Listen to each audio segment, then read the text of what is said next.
Hello aspirants, welcome to our channel. My delight is in education. Today we are going to discuss the 9th July 2021 the Hindu news analysis in Telugu. Without any delay, we move to the first article. Crane India assets seized in Paris. This article comes under international relations under trade. ఇదేంటంటే మనకి ప్యారిస్లో ఉన్న Indian అసెట్స్ని ban చేయమని court order ఇచ్చింది crane కంపెనీకి.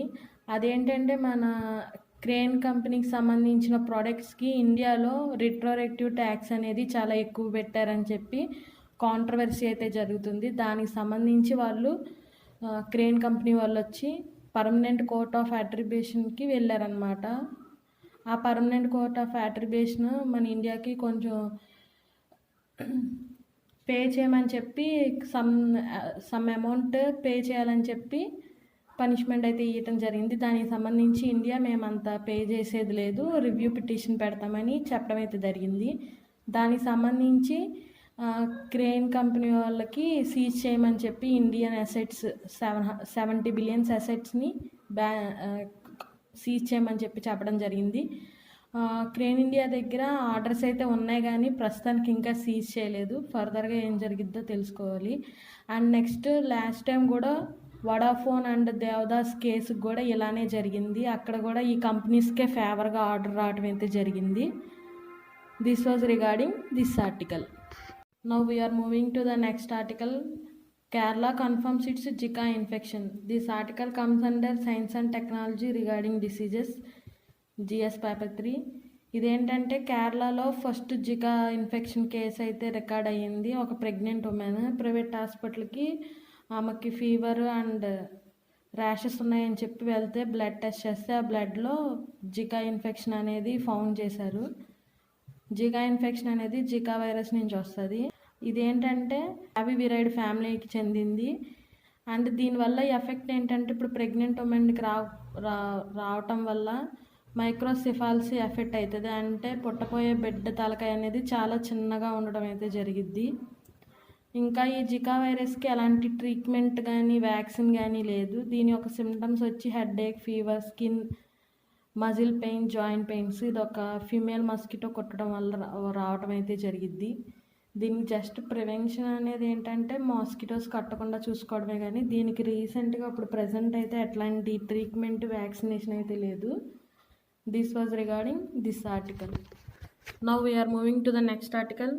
Cabinet okays ₹23,123 crores aid package. This article comes under GS paper 2 under health.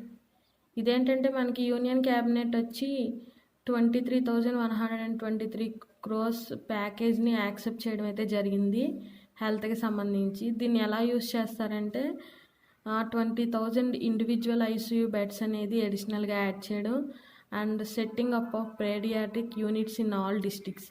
ఇదేంటంటే మనం second వేవ్లో ఏవైతే ఫేస్ చేసామో ఈ థర్డ్ వేవ్లో ఫేస్ చేయకుండా ముందుగానే జాగ్రత్తలు తీసుకునేలాగా ఈ ప్యాకేజ్ అనేది తీసుకొచ్చారు.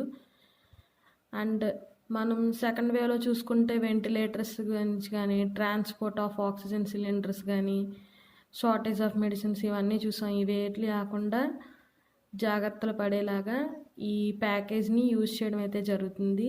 దీన్ని both centre and state use చేసుకుంటారు.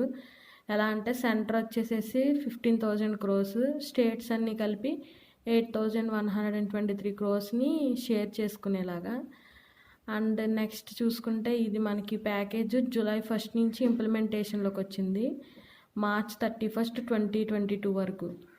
This was regarding this article. Now we are moving to the next article, a blip. This article comes under economy under GS paper 3. ఇదేంటంటే బ్లిప్ అంటే ఏంటంటే తగ్గిపోవడం, అంటే చేంజ్ రావటం. GST అంటే గూడ్ సర్వీస్ ట్యాక్స్.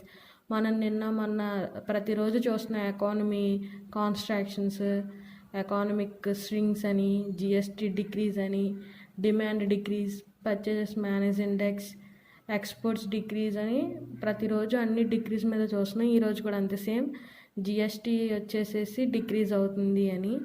ఇదేంటంటే జూన్లో చూసుకుంటే బిలో 93,000 crores అనేది పడిపోయింది ట్యాక్సేషన్. అండ్ ఏప్రిల్లో చూసుకుంటే ఇది 21.4 lakhs crores కలెక్షన్ అయితే చేసింది. బట్ జూన్లో చూసుకుంటే అది కాస్త 93,000 క్రోర్స్ బిలో పడిపోయింది. అండ్ మేలో కూడా చూసుకుంటే 30% డిక్రీజ్ అయితే అవ్వటం జరిగింది. ఇదేంటంటే మనకి జిఎస్టీ వల్ల సెంట్రల్కి కొన్ని పవర్స్ రావటం వల్ల అన్ని స్టేట్స్ నుంచి గ్యాదర్ చేసి కంబైన్డ్గా మనీ అనేది సెంటర్ స్టేట్స్కి ఇవ్వడం అయితే జరిగింది. సో ఇక్కడ స్టేట్స్కి తన యొక్క పవర్ కోల్పోవడం వల్ల సెంటర్ వచ్చేసేసి జిఎస్టీ కంపన్సేషన్ యాక్ట్ అని తీసుకొచ్చి 14% కంపన్సేషన్ ఇస్తామని అప్పుడు చెప్పడం వల్ల అన్ని స్టేట్స్ జిఎస్టీకి ఒప్పుకోవడం అయితే జరిగింది. సో ఇప్పుడు కంపన్సేషన్ వచ్చేసేసి ఏమైందంటే జిఎస్టీ ట్యాక్స్ కలెక్షన్ అనేది తగ్గిపోయింది. సో కంపన్సేషన్ కూడా తగ్గిపోయింది. దీనివల్ల స్టేట్స్ కానీ బాగా సఫర్ అవుతున్నాయి states. And GST tax collection తక్కువ అవడం వల్ల సెంటర్ కూడా ఫైనాన్షియల్గా ప్రాబ్లమ్స్ ఫేస్ చేస్తుంది. దానికి సంబంధించి కొన్ని స్టెప్స్ తీసుకోవాలని డిసైడ్ అవ్వటం అయితే జరిగింది. లైక్ పెట్రోలియంని, ఎలక్ట్రిసిటీని కూడా జిఎస్టీలోకి ఇంక్లూడ్ చేద్దాము అని అనుకుంటున్నారు. కొన్ని స్టెప్స్ తీసుకుంటే అది ఎకనామికల్ రివైవల్కి, ఎకనామిక్ బూస్టింగ్కి యూజ్ అవుతుంది అని చెప్పి ఈ ఆర్టికల్లో చెప్పడం అయితే జరిగింది. This was regarding this article. Now we are moving to the next article, tracking fugitives everywhere. This article comes under GS paper 3 under economy. ఫిజిటివ్స్ అంటే మనం ఆల్రెడీ చూసాము పాస్ట్ ఆర్టికల్లో. నీరవ్ మోడీ కేసుకి సంబంధించి మెహల్ చోస్కీని ఎకనామిక్ అఫెండర్ కింద చూసాం కదా. అదే ఫిజిటివ్స్ అంటే ఎకనామిక్ అఫెండర్స్. ఎవరైతే 100 crores లేదా 100 crores కన్నా ఎక్కువ అప్పు తీసుకుని పారిపోయి కానీ వేరే కంట్రీస్కి వెళ్ళిపోయి పే చేయకుండా ఉంటే వాళ్ళందరూ ఎకనామిక్ అఫెండర్స్ కింద వస్తారు. వాళ్ళకి కొన్ని నోటీసులు అయితే పంపిస్తారు, రిపోర్ట్స్. వాళ్ళు కనుక రెస్పాండ్ అవి పే చేయకపోతే వాళ్ళ అసెట్స్ అన్నీ గవర్నమెంట్ స్వాధీనం చేసుకుని వేలంపాటు చేసి ఆ బ్యాంకులకి పే అయితే చేస్తుంది. వాళ్ళే ఫిజిటివ్స్ అనేది. ఇదేంటంటే వాళ్ళకి సంబంధించి కొన్ని ట్రాకింగ్స్ అయితే పెట్టాలని డేటాబేస్ నేషనల్ వైడ్గా కలెక్ట్ చేసి ఆ ట్రాకింగ్ అనేది ప్రాపర్గా చేయాలని చెప్పి అనుకుంటున్నారు. అండ్ మనం చూసుకుంటే పోలీసెస్లో సెంట్రల్ పోలీసెస్ ఉంటారు, స్టేట్ పోలీసులు ఉంటారు. స్టేట్ వచ్చి లా అండ్ ఆర్డర్ని కంట్రోల్ చేస్తారు. సెంట్రల్ వాళ్ళు వచ్చేసేసి ఇన్వెస్టిగేషన్, ప్రాసిక్యూషన్స్ అవి చేసుకుంటారు. వాళ్ళు ఏంటంటే బ్యాంక్ నుంచి డేటాబేస్ అవన్నీ తీసుకుని అవన్నీ కరెక్ట్గా సింక్ చేసుకుని నేషనల్ వైడ్గా వాటిని ప్రాసెస్ చేస్తే ఈ వీళ్ళని త్వరగా ట్రాకింగ్ చేసి పట్టుకోవచ్చు అని చెప్పి డిసైడ్ అయ్యారు. అండ్ మనం చూసుకుంటే మెహల్ చోకీ కేసులో కూడా నీరవ్ మోడీకి ఎల్లో నోటీస్ అనేది ఇవ్వడం జరిగింది. ఎన్ని నోటీసులు ఇచ్చినా వాళ్ళు ఎవరు సరిగ్గా రెస్పాండ్ అవ్వట్లేదు. లైక్ మనకి రెడ్ నోటీస్ ఉంటుంది, బ్లూ నోటీస్ ఉంటుంది, ఆరెంజ్, బ్లాక్, ఎల్లో, ఇలా చాలా నోటీసులు ఉంటాయి. మనం త్వరలో ఈ నోటీసెస్ మీద ఎకనామిక్ అఫెండర్స్, ఫిజిటివ్స్ అంటే ఏంటనేది క్లారిటీగా ఒక వీడియో అయితే చేద్దాం. This was regarding this article. Now we are moving to the next article, trouble in Afghan. This article comes under international relations and terror activities. ఇది మనం రీసెంట్గా పాస్ట్ 6-7 days నుంచి చూస్తున్నాము. ఈ తాలిబాన్స్ ఇష్యూస్ అనేవి చాలా ఎక్కువ జరుగుతున్నాయి. ఎందుకంటే అమెరికా వాళ్ళతో డీల్ చేసుకుని సెప్టెంబర్ కల్లా మొత్తం ఆర్మీ ట్రూప్స్ అన్నిటిని ఆఫ్ఘనిస్తాన్ నుంచి తీసేస్తామని చెప్పడం అయితే జరిగింది. సో ఇదే అలుసుగా తీసుకుని అక్కడ ఇంకా ఎట్లాంటి ఆర్మీ ఫోర్స్ లేదు కాబట్టి తాలిబాన్స్ వాటి ఇష్టం వచ్చినట్టు చేసి ఏరియాస్ అన్నిటిని ఆక్యుపై చేసుకుంటూ పోతున్నాయి. ఇట్లానే వదిలేస్తే అక్కడ ఆఫ్ఘన్లో మొత్తం తాలిబాన్స్ పెరిగిపోతారు. అదే కాకుండా టెర్రర్ గ్రూప్స్ అనేవి అట్లా ఆధిపత్యం చెలాయిచ్చేస్తే అన్ని టెర్రరిస్ట్ గ్రూప్స్, ఐఎస్ఐఎస్ అన్నీ ఫామ్ అయిపోతాయి.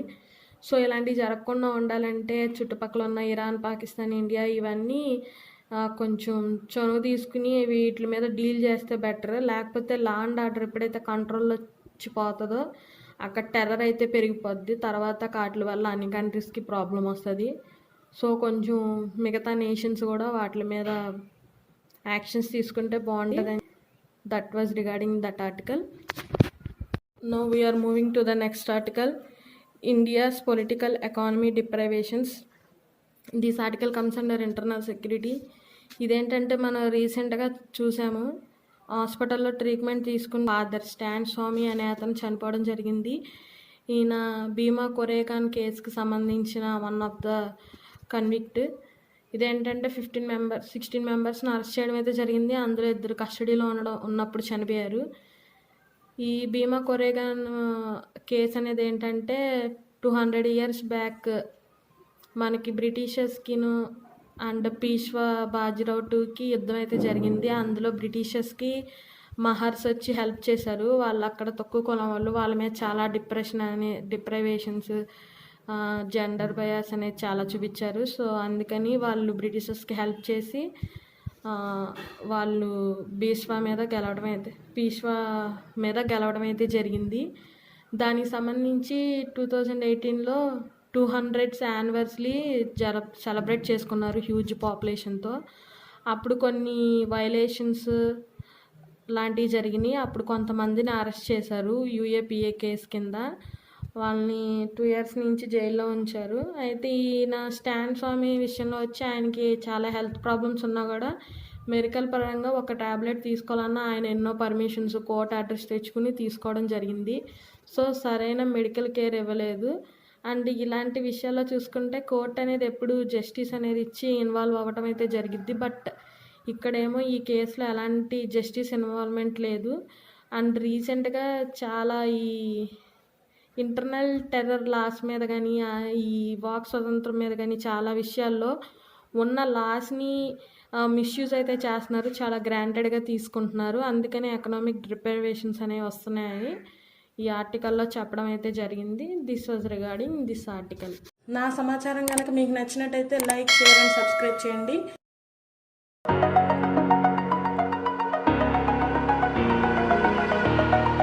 Over the edge, feel like I'm floating